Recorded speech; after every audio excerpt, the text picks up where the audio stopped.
Something huge is happening in Vietnam. A new government mandate is set to completely transform how we think about where our products come from. And it all boils down to one critical word: traceability. It's a question we probably all ask ourselves. You pick something up in the store, but what's its real story? Where was it grown? Who handled it? How did it even get here? That whole journey from farm to fork, it's usually a total black box. Well, that black box is about to be cracked wide open. A new regulation is making product traceability not just a nice to have, but a legal requirement.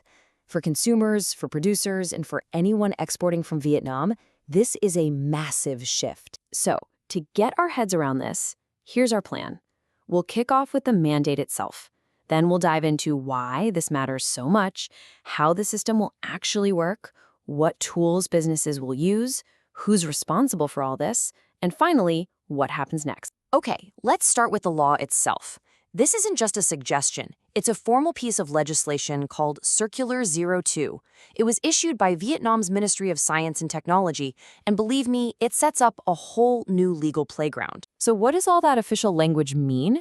It means for the very first time, Vietnam has a comprehensive, legally binding framework for product traceability.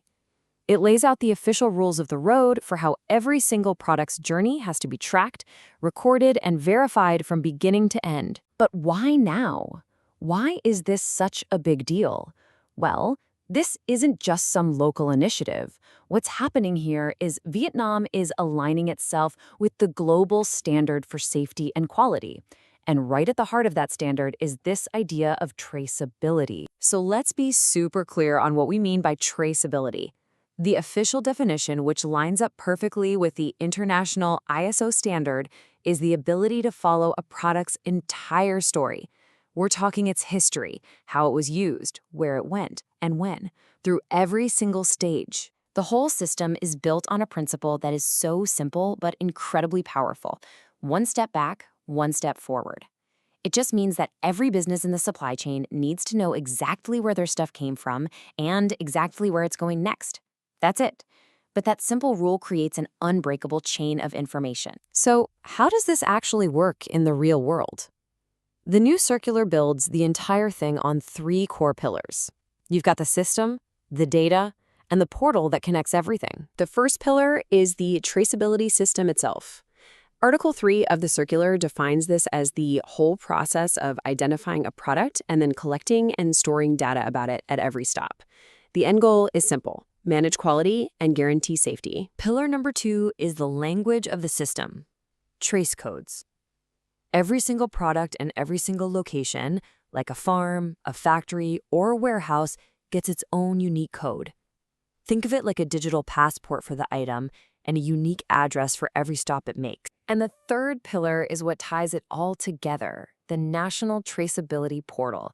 This is going to be a massive, centralized government database. It's the central nervous system where all this data gets connected and shared between producers, distributors, regulators, and eventually us, the consumers. And the level of data they're requiring is no joke. Article 6 lays out the absolute minimum that has to be tracked. We're not just talking about a product name. We're talking images, business names and addresses, time-stamped production stages, and even the specific quality standards that were applied. This is a whole new dimension of detail. Okay, so if you're a business owner, you're probably thinking, how in the world do I actually do this?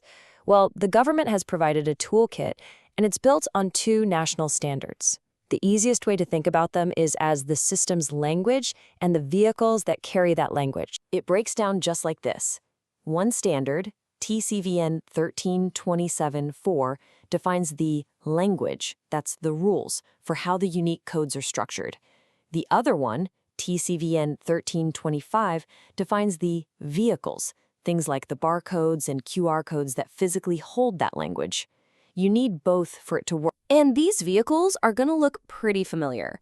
We're talking about the regular barcodes you see on everything, the 2D QR codes we're all used to scanning, and even more advanced stuff like RFID chips.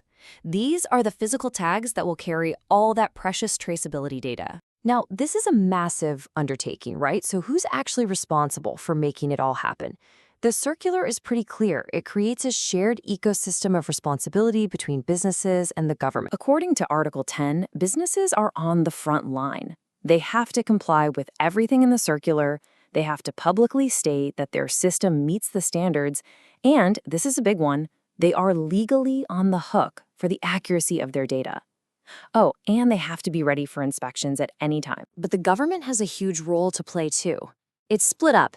The Ministry of Science and Technology manages the big picture and runs the national portal. Then you have sector-specific ministries, like the Ministry of Agriculture, who apply the rules to their own fields. And finally, down at the local level, you have the People's Committees handling the on-the-ground implementation and inspections. So we've got the rules, we've got the system, and we know who's in charge. That brings us to the most critical question of all. What happens now? Here it is, the single most important date in this entire explainer. Circular 02 officially takes effect on June 1st, 2024. This isn't some plan for the distant future. It's happening right now. And so, we're left with the fundamental question at the very heart of this huge mandate. Will this ambitious new system succeed in building global trust in Vietnamese products and create a safer market for everyone? Or will it become a massive hurdle for the very same local businesses it's trying to elevate? Only time will tell, but the clock has officially started ticking.